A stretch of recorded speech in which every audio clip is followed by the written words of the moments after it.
Hi guys, good morning. Welcome back again to a new vlog. So today pala ang graduation ni Saidin. Kaya yan, bago pa kami malate. Kaya yan, paalis na kami. Sama ko pala dyan si Saysay. Tulog pa kasi si Yana kaya hindi nakasama kasi umalis kami dyan mga 6:30. Kasi dapat daw 6:30 na sa court na kami.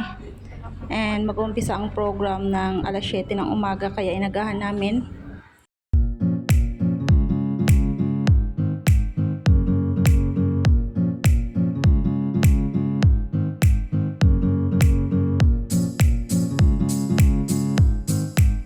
And ayan, finally nasa court na kami. Dito kasi gaganapin yung moving up sa barangay court. And pagdating namin wala pa masyadong tao at wala pang mga nakaupo.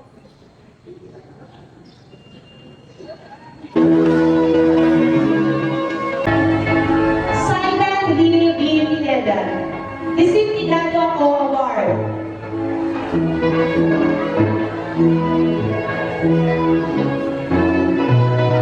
Jubel J.I. Ramos, Public Speaker Award.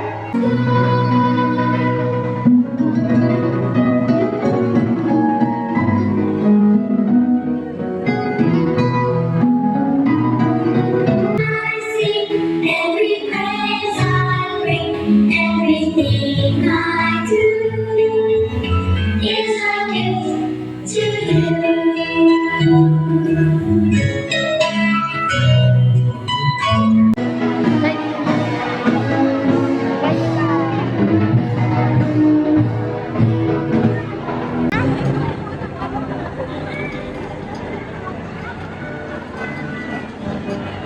Meron pala akong nakita nagtitinda ng hot cake. Na-miss ko kumain ng hot cake. Matagal na ako hindi nakakain kaya ayan, bumili kami kasi mag alas 9 na rin dyan, hindi pa kami nakapag-almusal. And si Saysay bumili ng pandesal. Masarap kasi yung malunggay pandesal na yan. At ayan, Saidin, congratulations! Yan, nakakuha siya ng Disiplinado Award. Ang cute ng pamangkin ko. Happy siya sa nakuha niyang award. And may nadaanan kaming nagtitinda ng ulam, yung lutong bahay na ulam. Kaya bumili kami para pagdating namin sa bahay, kakain na lang kami kasi hindi ako nakapagluto ng ulam kasi maaga kaming umalis. Malis ka? Mm-mm. Sabi ko, kissing mo ako. Ha? Kissing mo na ako. Sabi ko, hindi mo na ako. Kissing mo na mata ko. Okay lang yan, pwede ka mapagod. Mainit doon. At ayan, fast forward. Nagpunta pala ako sa shop dyan para ipa-align yung mga gulong ng sasakyan. Every 4 months kasi kailangan magpa-align ng sasakyan. Kaya ayan, nung nagpa-change oil kasi ako niyan, napansin ng mekaniko na hindi daw naka-align yung mga gulong ko. And ayan, ina-align na po nila yung mga gulong. Mabilis lang naman po magpa-align. Mga 20 minutes tapos na po. Ganun po kabilis yung papagawa ng alignment. Tapos baka mayroong magtatanong, 400 pesos lang po pala yung binayad ko dyan sa alignment na ginawa nila. Ayan, patapos na po sila mag-align.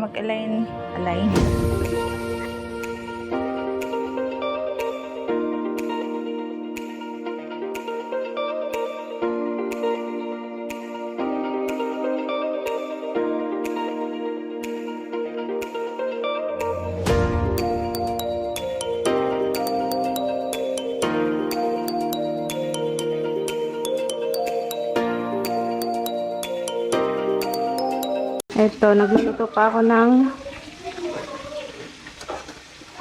sasaing pala ako para sa tanghalian kasi magtatanghalian na. Tapos ito na yung request ni Annabelle's na fried chicken. Sikin. Sikin ni Diwata.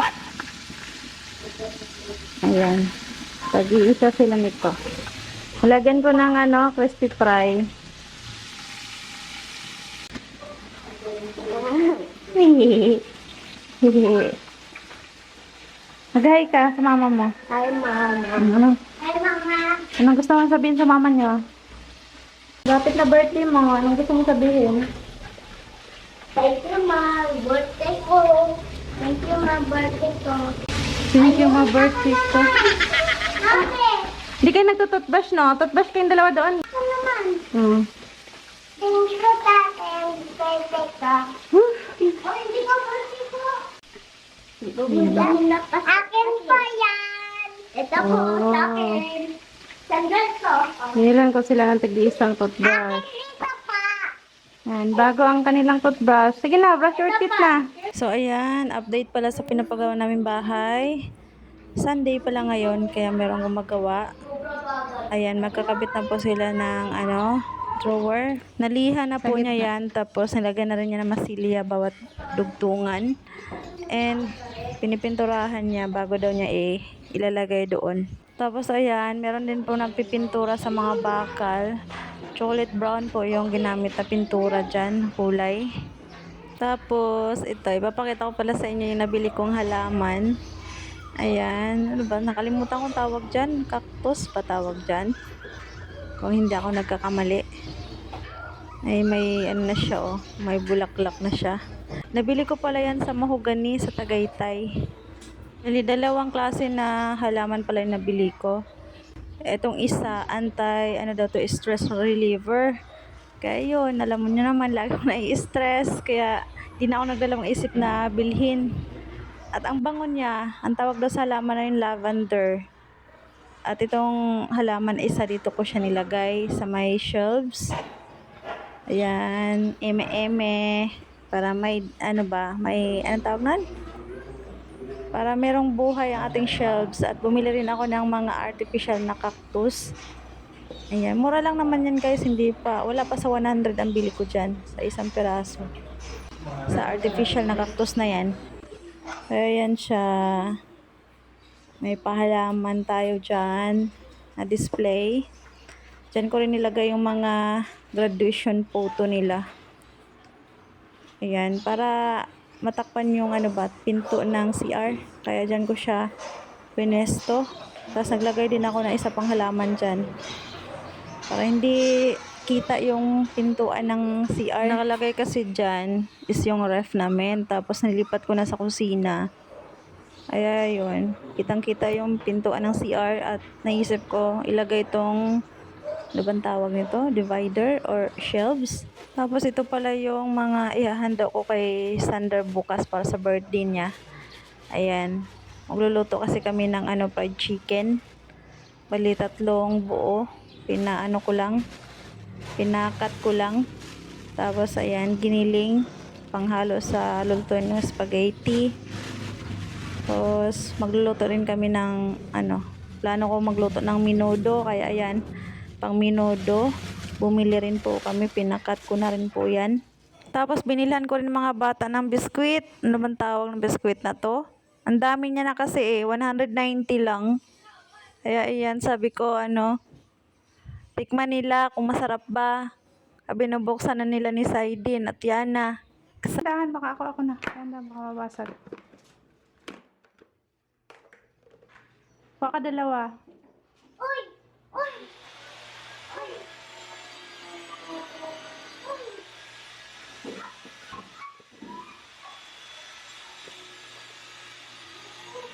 At ito, sinadya ko talang bumili ng panglock sa cabinet, yung gagawin kong istakan ng mga pagkain. Kasi pag walang lock at umalis ako or nakaiglip ako, inuubos nila yung mga pinag-grocery ko. Yung isang buwan na budget ko na na grocery, 1 week lang, ubos na. Kaya naisip ko na magpalagay ng lock. At dito, ili-level ni Kuya yung pader kasi kita nyo naman ang laki ng awang, hindi talaga pantay yung pader namin. Kaya mag-i-skim coat na kasi si Kuya dyan at ili-level niya. Kaya nilagyan niya ng bakal. Ay, sabi ni Kuya dyan, grabe.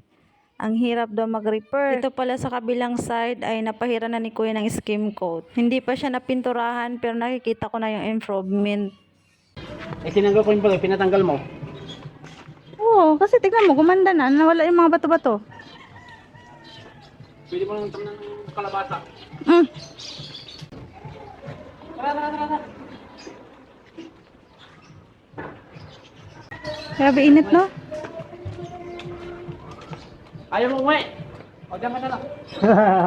Umuwi muna sila kasi break time. So, habang wala sila, ako ay mag-haul ng mga pinamili ko. Ayan, bihon, tapos spaghetti, para po to sa handa ni Sander bukas, sa birthday niya. Tapos bumili rin ako nito, ano ba tawag nito? Sweet peanut ba? Tapos meron yung parang bukayo. 3 piraso, 100. Sarap kasi niyan pang himagas eh.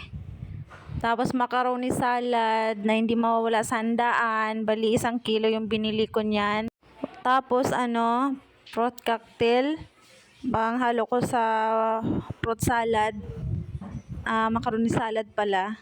Tapos nata de coco. Tapos yung condensed milk.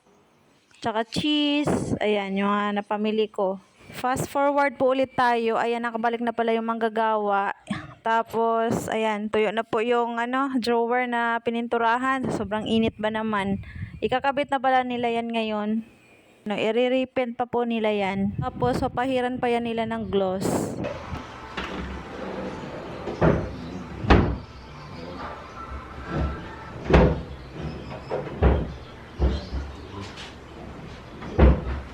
Tapos, ayan, binutasan na ni Kuya para ikabit na daw niya yung binili kong lock. Tapos, dito muna tayo sa labas. Ayan pala si Kuya, nagpapahid ng skim coat sa poste. Pinapantay niya kasi yung poste, hindi pantay. Kaya, ayan, nilagyan niya ng skim coat. Tapos, pinapinturahan ko rin sa kanya yung, fascia board, ang tawag dyan. Pinapinturahan ko ng color white. Yan, paikot po yan.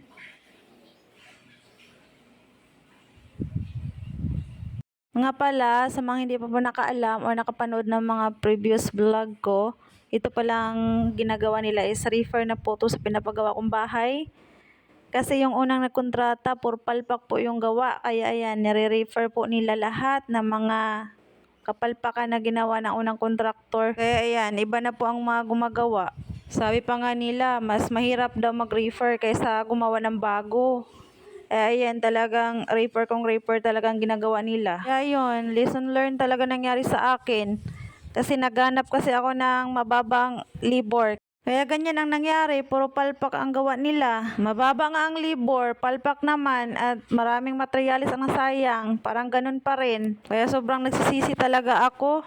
Sana sabi ko kung pwede lang maibalik yung iba na lang ang kinuha ko. Di baling medyo mahal. At least maganda naman ang gawa, maayos. As you can see, nandyan pa rin yung unang nagkontrata. Yan, kumpare ko yan kasi yung anak niya, nagninang kami sa kasal ng anak niya, kaya naging kumpare ko yan. At kapitbahay lang po namin yan, kaya nandyan siya. At sa mga gustong magpa-renovate or magpa-extension ng bahay or kung ano pa man ipapagawa, swertihan na lang talaga makahanap tayo or makapili tayo ng may malasakit na manggagawa. Yung hindi pera lang ang habol ba. So, ayan lang. Bali, mag-out na pala sila dyan. Magpa 5 PM na. At babalik daw sila ulit sa Sunday. Kaya, ayan, tinatapos lang ni Kuya yung pag-repaint.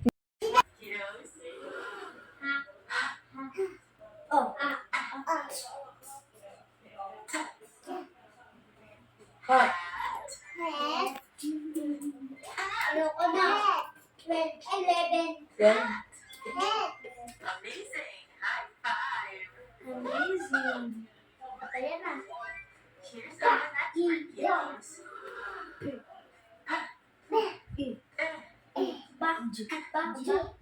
Pig. Marunong ko na pala magbasa? Laki yung pula. Ay, Amazing! Mami, ready na ako. Here's another word.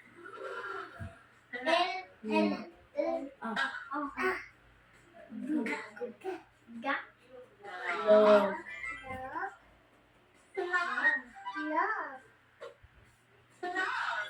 Love pala yan? Very good. Let's try this next word.